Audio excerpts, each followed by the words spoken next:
I wanted to talk a bit about a very, very important topic that frames, I think, a lot of the world's attitudes, and certainly attitudes within the United States about the religion Islam, which is about the treatment of women and the way women are treated in many Islamic majority countries. And of course, returning with our friend and guest, Abdullah Antepli, we do see a lot of discrimination, persecution almost of women, the denial of education, things like mercy killings, really horrors. The shooting of the poor girl who wanted to learn.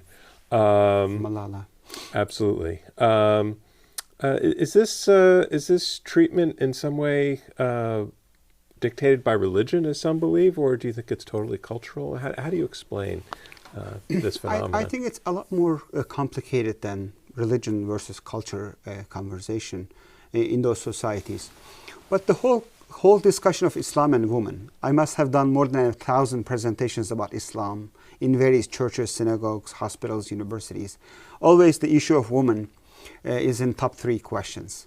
Unfortunately, it's been repeated enough number of times that somehow there's something innate, inherent, part of Islamic theology or Muslim societies that discriminates women, oppresses women, treats them as second-class citizens. I categorically reject that. I mean, I invite all of your students and people who watch this video not to take this propaganda as a whole. It's a lot more complicated than that. That question of thinking Islam is somewhat a bad religion when it comes to women also lacks in humility and openness. Also, it's very problematic, especially if you ask it in such a way that as if the issues of women in this country has been completely resolved. It's all these bad Muslims, patriarchal Muslim societies are basically mistreating the woman. As if we have beaten up the patriarchy in our own society. Muslims have no monopoly on this. We had the example in Israel of women who were getting on buses and sitting in the front being spit on by some of the Haredi Orthodox. So certainly there's no monopoly. Even in this society, according to 2010, 1 in 4 women in the United States are subject to domestic violence.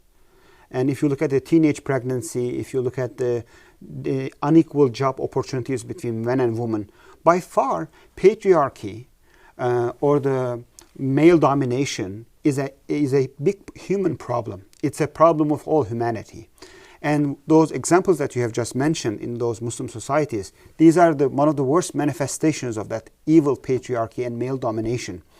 But we have our own share in this part of the world struggling to uphold the status of woman and establish the absolute equality between men and women. Coming back to the issue of Islam. What does the Quran have to say? Yeah, Islam. By all means, Muhammad was not a 21st century feminist. By all means, Islam was not the most feminist in its own early years in the early 7th century. But if you look, forget about the present day picture or the history, but if you look the 23 years career, the prophetic career of the Prophet Muhammad, what he was able to do in his lifetime for the women of his community, for his wives, for his daughters, and the woman at large. It was unthinkable. It was unbelievable revolutionary. He grew up, he established this religion in a society. It was one of the worst in terms of the treatment of women. Just to give you an example, having your first child born as a girl, both of us have first child girls. If we were to be if we were to be Arabs in the pre-Islamic world in the 7th century, having your firstborn child as a girl was so shameful. It was so embarrassing that you lose your honor and dignity in the society. In order to claim your honor, you and I had to raise our first daughters until the age of 3 and had to bury her alive. I cannot imagine how this must be the worst possible place where humanity can fall. It must be the deepest corner of the evil that you can fall, killing your own daughter to claim your honor. Until you have a boy, you keep repeating this. So in your case, you had to continue. In my case, my second born was a boy, so the girls born after him was fine. So when a father dies, the men of the family used to inherit the woman and are able to sell them as a commodity. There was no mention, it was inconceivable in the society before Islam, for women to initiate divorce, own a business, initiate marriage, have right for a property, and etc. Muhammad changed all of this.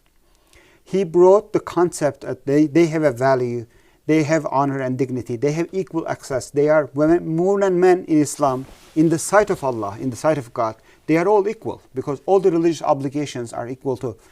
And when he was introducing these revolutions, one of the biggest criticism that he was facing was because of this, that he was giving rights to the slaves, he was giving rights to the women.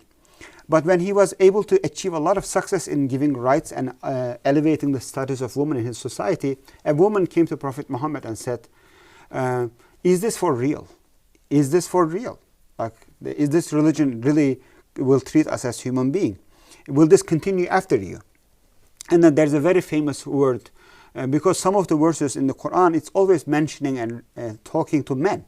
There is no mention of women. So she was complaining that if it is not in the Quran, if it is not in your tradition, this may not continue, the kind of better attitude that you're presenting to women. And there's a famous verse that revealed, basically the Quran repeats, believing men and believing women, the charitable man and charitable woman, just man and just woman, specifying the gender issue. Like in many ways, during his lifetime, not only the projection that he presented through his treatment of his own children, his own wives, his own community, women members of the community, the projection was, in 23 years, maybe he didn't bring the community to be absolutely egalitarian. But what he tried to do, what we Muslims understood after him, he did everything he could in his power to basically humanize women in a society where woman was completely dehumanized. I would argue Islam as a theology and religion, as we talked in our previous sessions that were for Islam, the Quran is one of the most woman-friendly and progressive religion that you could ever imagine.